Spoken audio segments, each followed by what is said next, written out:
So, hello guys, what's up? It's me again, si Mima Alicia nyo at nagbabalik ulit para sa ating panibagong video. So, ito na nga po guys. Pag-usapan natin itong pagkuha po ng caretaker ng ating presidente habang nasa trilateral meeting siya doon sa Washington, D.C. So, trilateral meeting guys with United States, Philippines, and Japan. So, gusto ni PBBM na umalis siya ng matiwasay at dadatnan niya, pagbalik niya ang bansang Pilipinas na matiwasay. Kumbaga tahimik, walang kaguluhan. So, ngayon nga po guys, pinamukha nga po ni President Marcos na hindi karapat-dapat na maging caretaker ng bansa itong si Vice President Sara Duterte. Kasi imagine nyo na lang guys hindi po kukuha ng assistant or panibagong caretaker, hindi po mag-a-appoint ng panibagong caretaker itong si President Marcos kung meron pa siyang tiwala dito kay Vice President and DepEd Secretary Sara Duterte. Kasi nga guys, noon 'di ba pag umaalis ng bansa, itong si PBBM, lagi pong caretaker itong si Sara Duterte. And syempre may tiwala siya kay Inday. Ngunit subalit natapwat nung ginawa ni Inday nung March 11 din guys. 'Di ba nasa Czech Republic itong si President Marcos at nasa Germany. Siguro ang ating pangulo, kumbaga nadala na. Kasi imagine mo guys caretaker ka ng bansa pero nangunguna ka sa kaguluhan. Instead na ayusin mo ang nangyayaring kaguluhan, hindi maganda dito sa ating Pilipinas, nanguna ka pa sa pagpapalaganap at pagpapahimutok at sumama ka pa sa Marcos resign. Yan po guys kasi yung huling prayer rally ng ni Kibuloy nung March 11. Yung March 11 nasa ibang bansa po itong si President Marcos. Nandun po siya sa ibang bansa para magkaroon, syempre investor. Yan naman po talaga yung pinunta ng ating Pangulo doon and mga meetings, full schedule itong ating presidente na inaasahan niya sana na itong si Vice President Sara Duterte ay magiging katuwang niya. Kaso hindi guys. Ang nangyari, sumama pa siya sa Marcos resign. Sumama siya sa prayer rally. So nadala na ang ating Pangulo.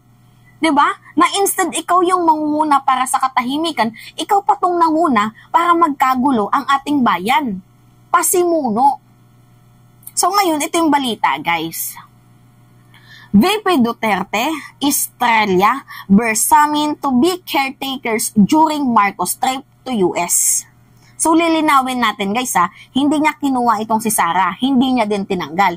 Hinayaan niya lang na maging caretaker pa din itong si Sara Duterte, pero nasa assistance na siya ni Lucas Bersamin at ni Conrado Estrella. Kasi baka malay mo, meron na namang hindi magandang gawin si Sara. At least, meron pa tayong dalawang naka-reserve na tao na kung mantarantado man itong si Inday, at least may dalawa tayong matino na pwede nating lapitan, diba? Yung mga literal na maaasahan.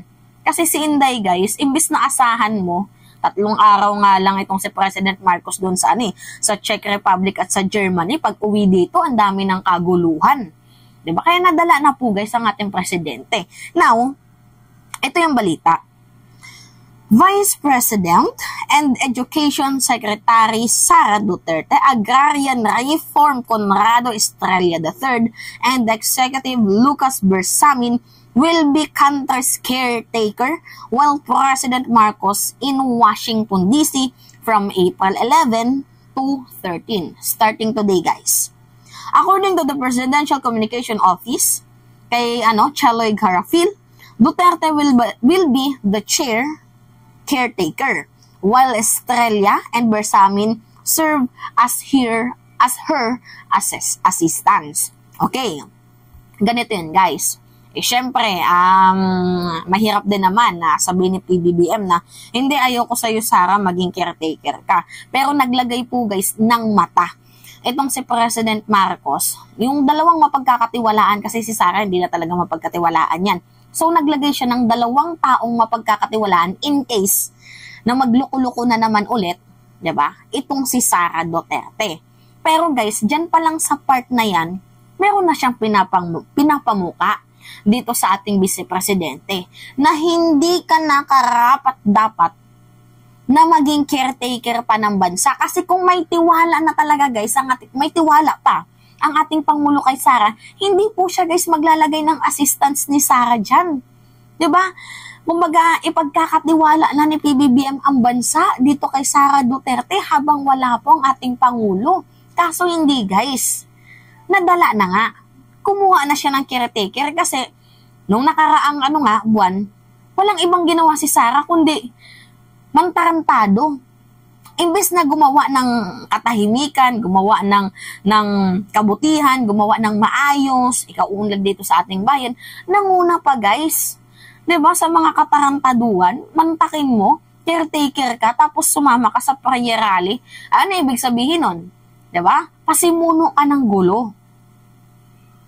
Kaya nga, nawala na ng tiwala dyan si PBBM. So, hindi niya lang literal na masabi kay Sara Duterte, pero kitang-kita naman sa moves ng ating Pangulo. So, kapal-kapal na lang din ba ng mukha kahit papaano, 'di ba? Matutong umintindi ng moves. Yan lang yung gusto kong sabihin. Matutong umintindi ng moves. Right? So sabi dito, this agreement has always existed. He added, President Marcos is scheduled to depart for the United States on Wednesday afternoon to participate in the first trilateral meeting between the Philippines and United States and Japan. So, meron pong trilateral meeting, guys, itong ating Pangulo. So, gusto niya talaga, guys, na umalis siya ng maayos ang bansa. Gusto niya yung dadatnan niya pag-uwi, maayos din. 'Di ba? Na malalim na nga yung usapin doon, tapos pagdating pa dito, lalagyan pa ng problema. Ayaw po ng ating Pangulo yan. So, yan po yung message niya na gusto ko pag umalis ako ng bansa, 'di ba? Hiniwan kitang caretaker, assistant kayo, matyagan yung ginagawa ni Inday. Gusto ko pagbalik ko maayos pa din. Kasi meron akong pupuntahang trilateral meeting. Meron kaming mga malalimang pag-uusapan. So sana hoping na tulungan nyo ako. Ayaw kong magkaroon ng stress. Sino ba naman gustong ma-stress, 'di ba?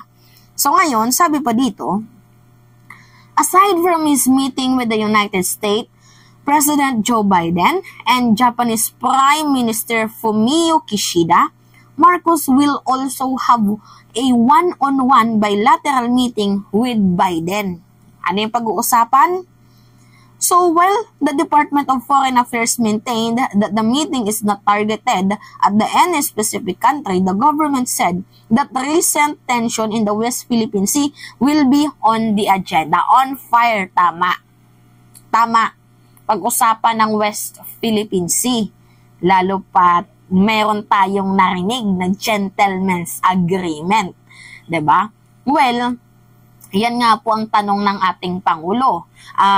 Personal ba yung agreement or alam ba ng mamamayang Pilipino? Kasi po, pinapasagot po ni President Marcos itong kampo ni Duterte. Kung official things ba ito or personal things, itong secret deal na to. Kasi kung gentleman's agreement, dapat recorded daw. Kaso, wala naman pong nakita ang ating Pangulo na record ukol dito sa gentleman's agreement. Kasi kung gentleman's agreement, may record yan. Pero nung hinanap po guys ng ating presidente, wala po siyang nakita.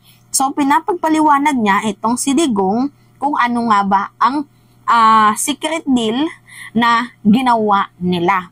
Kasi ang hirap naman daw pong sundin ang kagustuhan ng China na hindi tayo magdadala nga po guys ng large-scale materials to reinforce our BRP Rusty Sierra Madre. Diba? So kukumpunihin po yan ng ating Pangulo. Ay ang problema nga lang, hirap kumpunihin kasi nga hinaharangan tayo. Ano yung klaseng paghaharang nila? Water cannon. Diba? Dangerous maneuvers tayo. Parang hindi naman po tama yung gawain na yun. Kaya nga ang sabi ni President Marcos nung narinig niya yun, very horrifying. Nakakakilabot, nakakagalit, nakakagulat, nakakakaba. So, mixed emotion po ang ating Pangulo nung narinig niya ito. Now, sabi pa dito, the meeting also comes a few days after the three countries together with Australia conducted joint naval drills in the West Philippine Sea. Anyway guys, yung sabi sa balita na to guys, nag-appoint itong si President Marcos ng caretaker. Kasi nga po guys, merong trilateral meeting itong Japan, US, and Philippines. So pag-uusapan nila, itong hindi nila tina-target ang kahit anong bansa, pero pag-uusapan nila yung mga nangyayaring tension, especially yung sa West Philippine Sea and China, kung ano nga ba yung mga posibleng gawin, posibleng moves, lalo pat ngayon may mga secret deal. Pero yung pinaka-on point dito, bakit nag-appoint ng caretaker itong si PBBM?